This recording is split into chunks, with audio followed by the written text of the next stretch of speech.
られないでも諦めない牙と拳握りしめてこの運命と明日の記憶きつく抱いて守るよ Mimiko groaned as she tried to roll over but couldn't. She felt stiff, like she'd been frozen in the same position forever. But she couldn't remember having gone to bed. Hadn't it been breakfast time only a moment ago? Her eyelids fluttered. It hurt to scrunch up her face. A dull ache thudded behind her eyes, and she groaned again as the muddy world began to focus in front of her. Mimiko? She looked up through thick lashes. It took a moment for her eyes to focus on the face in front of her. Jiro? She thought it sounded like she hadn't talked in a long time and had almost forgotten how. Her mouth felt dry. Good morning. How do you feel? A cool hand brushed her forehead. Thirsty. He held her left hand in his. She winced as she tried to move, various aches rising to the surface. Her right arm and leg felt heavier than normal. Bandages pulled at her face as she talked. What happened? Jiro gazed intently into her eyes. Don't you remember? She shifted to look around the room. White walls and curtains met her gaze. Somewhere in the background, a low beeping kept a steady cadence with her heart. I passed out. You were in the kitchen, cooking breakfast. She saw him bow his head slightly, out of the corner of her eye. The overhead light reflected in his eyes before he closed them. He'd pulled her hand to his lips. Her heart lurched. She suddenly saw not Jiro, but a dark-haired vampire standing over her, taunting her about her mother. No! Jiro's eyes flew open at the tone he heard. She squeezed her eyes shut. Mimiko? He leaned closer, not sure why she'd cried out. He heard her heart fluttering like mad. Mimiko tried to control the sudden need to breathe too quickly as her eyes opened wide. It was not a strange vampire in front of her, but Jiro. Why had she suddenly felt so afraid? Jiro saw the fear in her eyes and squeezed her hand comfortingly. He didn't need to guess at the reason why. It's all right, Mimiko. He's gone. He can't hurt you anymore. She blinked, not sure she'd heard right. He's gone? Yes, he's gone. You were very brave. You held on even after all he'd done to you. But soon those memories will be nothing more than faint scars, like the wounds he inflicted on you. Soon you will not think of it at all. Mimiko settled back against the pillows. It felt like his words had lifted a heavy burden from her shoulders. She was exhausted after just the little spell. And you? What about you? Are you alright? You weren't... He didn't... I'm fine. Everyone's fine. There were a few casualties, but the special zone is no longer in danger. She looked up into his eyes, almost afraid to ask her next question. What about the nurse, Emmy? She was there with me. A lump formed in her throat, but Jiro knew what she meant. I'm sorry, Mimiko. She was already gone when I arrived. Tears leaked down her face. She raised her left hand to wipe them away, pulling slightly at the IV attached. It reminded her of her own condition, and she looked down to find her right arm and leg both in casts. Sheets covered the rest of her, but she could feel the healing bruises. She touched her face, feeling the bandages there.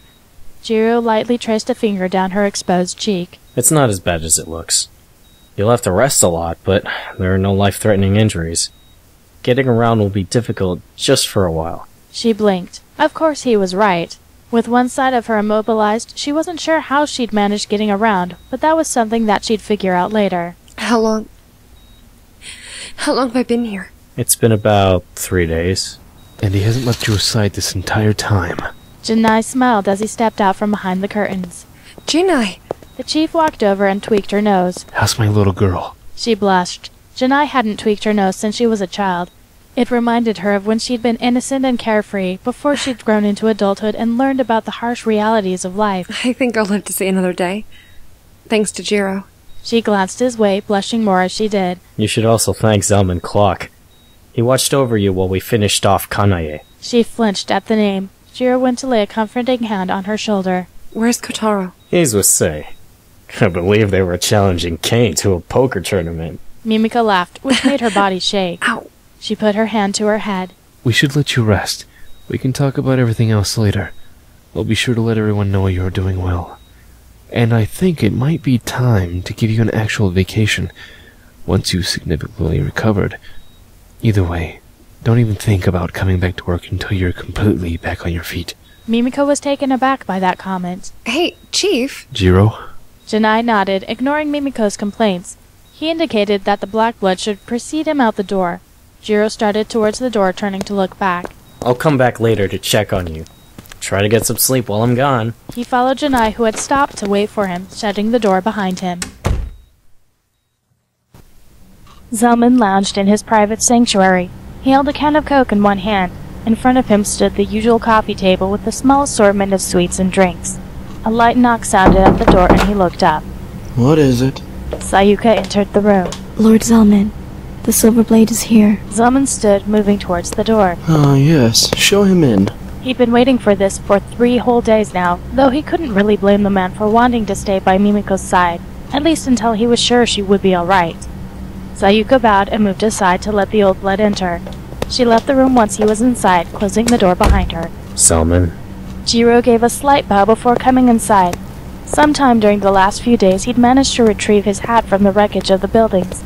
Miraculously, it had been unharmed. Zelman sauntered over. No need to be so formal. We're all friends here. He indicated that they should go further into the room, retaking his seat once he reached the couch. Jiro followed him, settling onto the couch opposite him. It reminded him of the first time he'd visited the Crimson-Eyed Vampire almost 2 months ago. I believe you have a story to tell. Would you like a drink? Zelman gestured towards the low table. Jiro declined. Very well. He opened his can of Coke and took a sip. You already know some of the basics, so I won't bother going over them again. There are some things I've recently learned that will only add to the story, as well as things I kept from you as a matter of interest. Of course. Jiro nodded. He wasn't really surprised that he'd kept things from him. After all, information was something Zelman seemed to cherish. Zelman smiled, knowing perfectly well what the other Black Blood was thinking merely from his expression. I believe you should know that Kanai was probably also out to specifically hurt Janai. Just so that we all are on the same page. Jiro looked at him, hiding some measure of surprise, but didn't comment as Zelman waved a hand and continued. Kanai hated the company, but what he hated even more was anyone who stood in the way of what he wanted. And Janai Shogo was one of those people. It had taken months of whispering into the right ears to get the chief to assign Amaya Katsuragi to Kanai's case, but the old blood was a patient man. You see, he had first laid eyes on Amaya when she had gone to the open-air market, and from that moment on, he lusted after her. He had tried to buddy up to Janai once he had learned that she was a compromiser, but Janai refused to let him near her, and Kanai hated him for that, and saw him as an obstacle. He didn't attack him directly, though, because he knew that if the chief died, there was no chance of getting close to Amaya. They'd just set someone else up in his stead, someone more hard-nosed.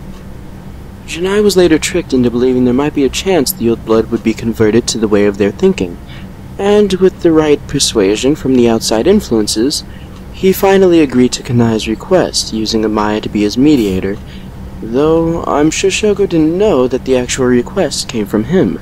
Jiro nodded. Many people used similar tactics to get what they wanted. Amaya was afraid of Kanai. She often said she didn't know why, other than that he left a bad taste in her mouth, though she usually got along well with most vampires, myself included. She and I shared a unique relationship of trust.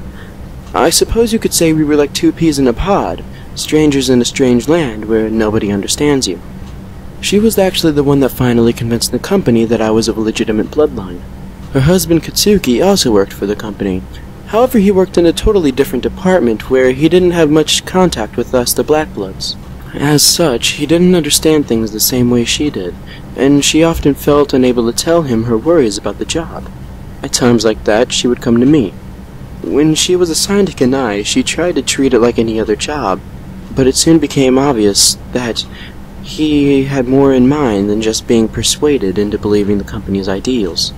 She came in one day and told me how he frightened her, begging me to protect her. No one else seemed willing to listen to her. I admit I only did as much as suited me. I tried to sway her fears, but I didn't actually do anything to stop them. It was very easy to distance myself from the situation. I was a listening ear, but that was all. Though I'm sure we both knew our friendship was worth more than that. He took a sip of his drink before continuing. I admit, at the time I didn't believe Kanai would actually do anything.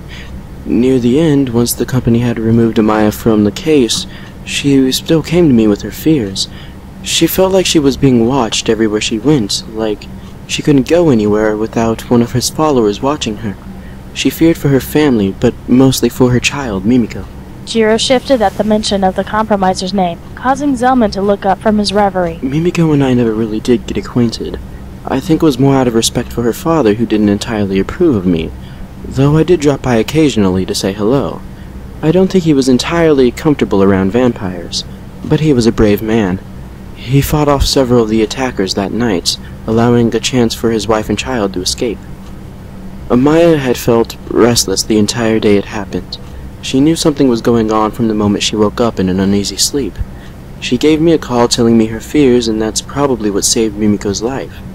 And although I had been keeping an eye on Kanai's movements, I hadn't expected his men to make a stand of their own.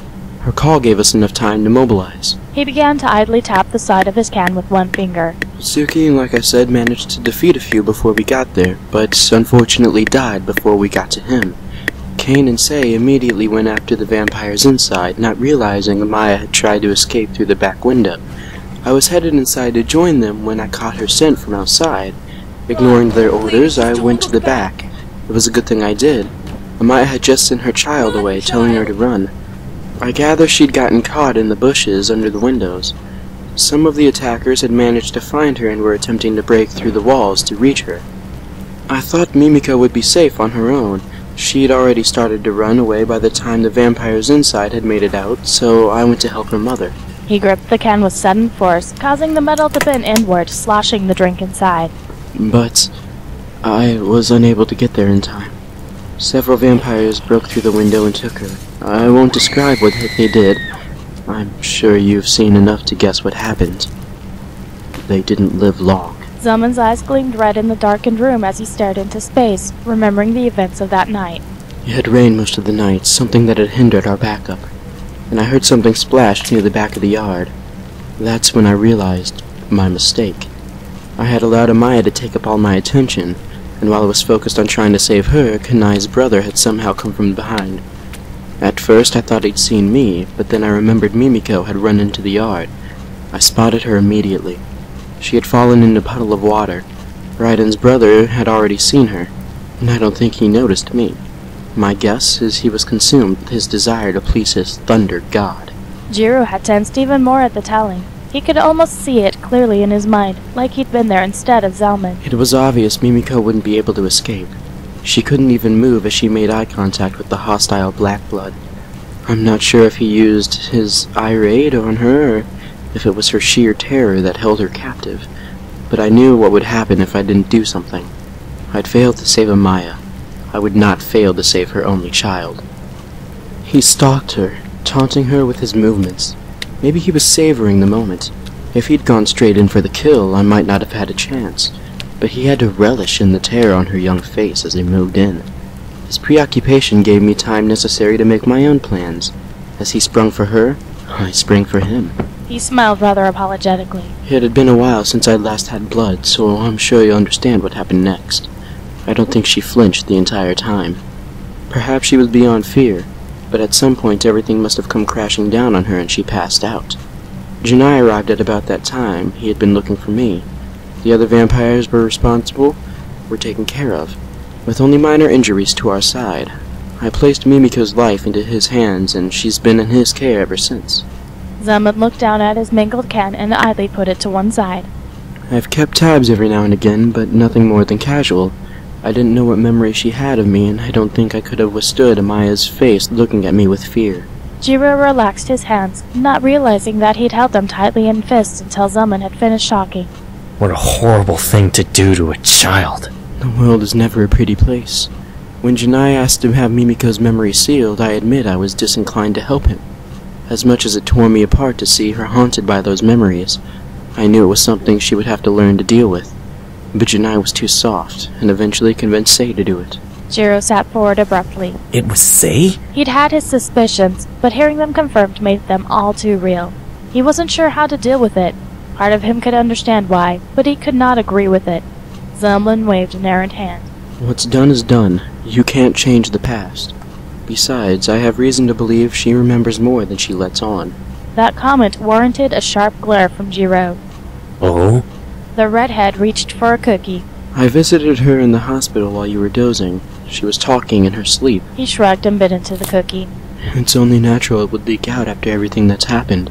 She's probably been slowly remembering for quite a while now. The nightmares. He remembered all those times she'd woken in the middle of the night, screaming. Every time she had a nightmare. Was it her memories unsealing because of the proximity of their creator? Thank you for telling me. They both stood at the same moment. Jiro swept his hat as he offered a slight bow of respect, then headed for the door. Zalman followed. Just promise me one thing, Silverblade. Take care of her. One of the best red bloods lives on inside that woman, and I'd hate to see it taken away. Jiro nodded curtly. I'll do my best. You do that, else you'll have me to answer to. I won't leave any loose ends behind. Jiro turned at his tone. One more question. Do you know why Rhydon would want some kind of revenge on myself or the sage? Zalman blinked. I'm sorry, but no. He made a mental note to investigate as he closed the door behind his visitor. Until later, Silverblade. Mimiko wished she could jump up and join the revelry around her, but having a cast covering most of one leg and another on the matching arm didn't exactly allow for that. Instead, she settled for trying to enjoy herself.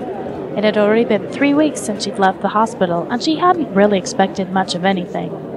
Her days had been filled with a lot of resting, mostly at Jiro's insistence. She had to admit that she'd been a bit of a grouch, but they really hadn't needed to try so hard to keep her occupied. Though, with the festivities around her, she figured she could forgive them. The Department of Mediation was all decked out, streamers and balloons filling the air. Various co-workers filtered around the tables of food and drink. Everyone was smiling, which only made the young compromiser happier. She was finally around people, and not just Jiro and Kotaro, and occasionally Hibari, Janai, and sometimes even Rensuke and Kane. Mimiko! Hibari caught sight of the brunette in her chair and ran over to give her a one-sided hug. I'm so glad you made it! In one hand she held a plate of party food. Wasn't it nice of Janai to let us do this? She indicated the festivities. Mimiko couldn't help but smile. And, unlike a week ago, it didn't hurt. Most of her bruises had faded, though it would take much longer for the breaks to mend. It was a little annoying to be carted around, but there were worse things. At least she had good friends all around her. Definitely. Her foster father and boss had been very nice lately, even letting her have her time away from the office as paid leave. He'd put it under the working under critical capacity category. Kotaro ran up, crumbs on his face. Mimi, guess what? Guess what? The compromiser tried to pick up one of her appetizers. It was a little awkward not being able to use her dominant hand. What is it? She abandoned her attempts at eating. Hibari had breezed away to talk to someone else, probably a cute boy from another department. Kotaro was practically jumping up and down with excitement. Brother said you're finally going to get a real vacation, and we get to go with you. She quirked an eyebrow, noticing Jiro standing nearby. Is that so? She cast a wry glance in his direction. She thought they were going to keep it a secret from Kotaro, at least for a little longer. But the cat was out of the bag now. At least she was the only one who knew where they were going. Outside of Janai and Rensuke, that was. After all, Rensuke was making the travel arrangements, something Jiro wasn't exactly happy about for some reason. Jiro shrugged his shoulders slightly, knowing perfectly well what they were talking about. Janai was gonna keep it a secret, but Kotaro overheard something and wouldn't rest until he knew. He mock glared at Kotaro. She couldn't stay mad, though. Going on vacation with the Mochizuki brothers would be fun. And when is that supposed to happen? As soon as you're able to actually enjoy it properly. Mimiko had to laugh. It was a good day. She was surrounded by good friends and loved ones. Kotaro was practically beaming with happiness. And, despite the ordeals she'd gone through recently, she knew she wouldn't trade it for anything. She smiled, suddenly deciding to play with him just a little. I'm looking forward to seeing you in a swimsuit. Jiro took an involuntary step back as the compromiser and his brother laughed.